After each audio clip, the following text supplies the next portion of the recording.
ये वो स्थान है जहाँ भगवान श्री ने 1972-73 में यहाँ पर कैंप लिए हैं।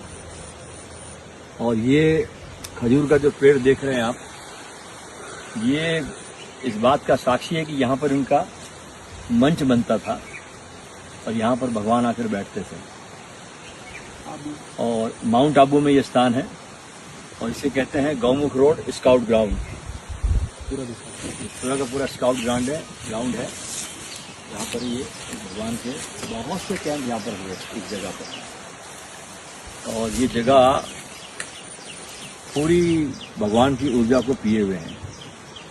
और इसमें एक छोटी सी खास बात ये भी है कि यहाँ पर शिविर होता था 10 दिन का, और हम लोग उस चट्टान पे पति पत्नी दोनों सोते थे।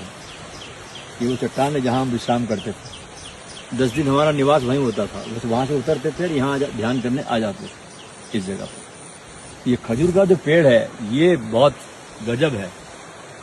मैं इसको कहता हूँ ये बोधि वृक्ष है हमारे लिए। तो भगवान बहुत बैठे हैं इसके नीचे। 10-10 दिन के बहुत इनके कैंप हुए हैं। और स्वामी जी आपका संन्यास और मेरा संन्यास भी 15 अक्टूबर 1972 को इसी माउंट आबू की जगह पे मेरा संन्यास भी होता है। तो काफी हम लोग यहाँ पर आए इस ओशो के समय में इस जगह पर शिविर में। और आज चूंकि हमारा शिविर था यहाँ, तो हमने कहा चलो थोड़ा अतीत को थोड़ा फिर से जिया जाए, क्योंकि बहुत गोल्डन मोमेंट्स थे ये उस समय भगवान के पास जीने के। बहुत सहज उपलब्ध थे, बहुत नजदीक से देखते थे उनको। और शाम का जो त्राटक होता था यहाँ संध्या समय में, वो तो कमाल की चीज थी। भगवान स्टेज पे खड़े हो जाते थे और सारे के सारे लोग उनकी आंखों में झांक करके और उनको दीदार करते थे उनका, और वो बहुत मस्ती का आलम होता था उस समय। और दोपहर में भगवान यहाँ पर आकर के साइलेंस में बैठते थे, मौन। जिसको भी मेरे पास आना हो वो आ सकते हैं। तो कुछ लोग मित्र जो बैठते थे, जो भाव बनता था तो भगवान के पास आके बैठते थे।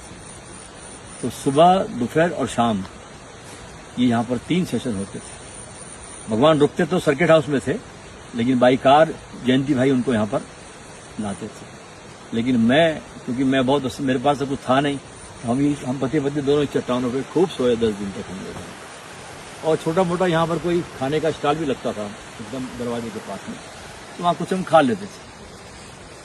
उन दिनों में स्वामी जी ऐसा सुना है कि मेडिटेशन जो होते थे, डायनामिक मेडिटेशन, वो म्यूजिक वगैरह नहीं? हाँ, उन दिनों में जो ध्यान होते थे उसमें कोई म्यूजिक नहीं होता था। उन दिनों में कुछ नहीं होता था, वैसे ही भगवान दिशा निर्देश देते थे कि जोर से श्वास ले, जोर से श्वास ले। फिर सेकंड चरण में कैथारसिस, तीसरे चरण में हु, चौथे चरण में विश्राम, 5वें चरण में नाचना बस। तो और इन दिनों में ये जब शिविर हुआ यहाँ पर, तो एक बार भगवान ने बोल दिया कि भाई जिसको भी मन हो इस विराट से मिलन में बाधा, अगर कपड़े पहुंचा रहे हैं, कपड़े बाधा बन रहे हैं, तो कपड़े छोड़ भी सकता है। तो कुछ मित्रों ने बाधा हुई होगी उनको विराट से मिलन में, तो बहुत से लोगों ने अपने कपड़े छोड़ दिए। उसमें 2-4 विदेशी महिला भी थी, उन्होंने भी कपड़े छोड़ दिए।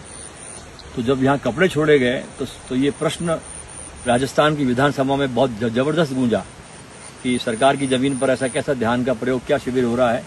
तो जब 1972 में भगवान का यहाँ शिविर हुआ, 72 या 73 में, मुझे याद नहीं आ रहा सन, तो एक दिन पहले सरकार ने ये ग्राउंड कैंसिल कर दिया उनको देने से। और सब शिविरार्थी हम लोग सब आ चुके थे, तो शिविर तो कैंसिल नहीं किया जा सकता। तो फिर अर्जेंट बीकानेर पैलेस लिया गया किराए पर, और वहां पर 10 दिन का शिविर हुआ।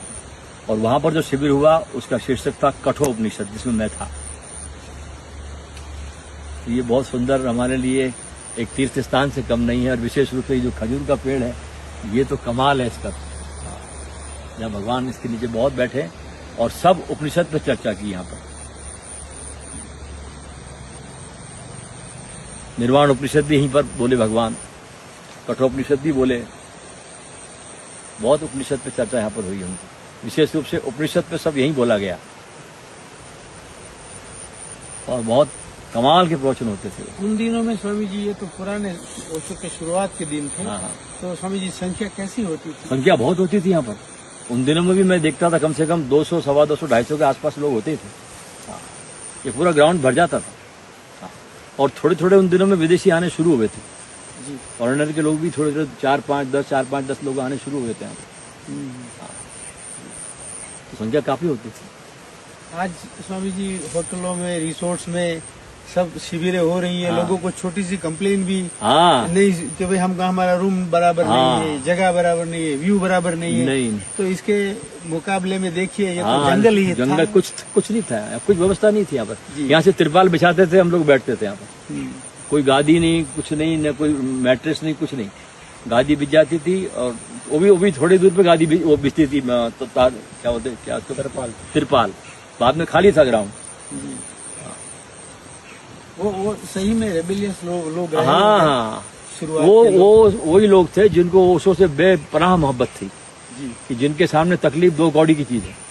बस ओशो से प्रेम था उनको, और बेपनाह मोहब्बत थी। तो मोहब्बत जहाँ होती ना, वहाँ फिर सुविधाएं नहीं देखी जाती। ओशो का नाम भी नहीं था। हाँ, नहीं था। बेपनाह मोहब्बत थी, तो उसमें कोई देखता नहीं सुविधा। तो हम तो देखो ना, यहाँ पर ओपन 10-10 दिन यहाँ पर सोए पति पत्नी, चट्टानों के ऊपर, बिस्तर भी नहीं था। हाँ, चादर बिछा के सोते थे पत्थर पर।